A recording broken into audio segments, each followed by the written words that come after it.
Selain media sosial, website juga menjadi media yang diandalkan oleh pelaku usaha saat ini dalam memasarkan produk.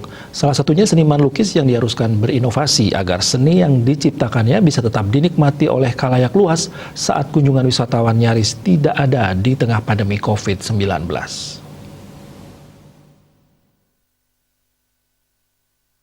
Seniman lukis Ekedut Agus Murdike mengakui, selama pandemi COVID-19, kunjungan di galeri miliknya sangatlah sepi. Hal tersebut dikarenakan tidak adanya wisatawan khususnya mancanegara yang datang ke Bali, sementara kunjungan wisatawan domestik tidaklah seberapa. Memanfaatkan jejaring internet seperti website dan media sosial menjadi upaya yang paling optimal untuk memperkenalkan produk saat ini. Sistem yang digunakan jemput bola. Pihaknya menawarkan secara daring, jejaring internet sangat membantu penjualan saat ini.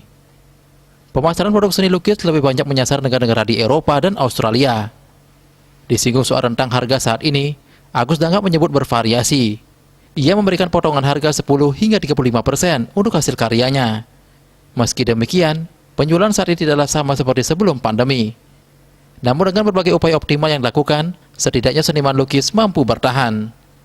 Widya Suti, Bisnis Bali, melaporkan.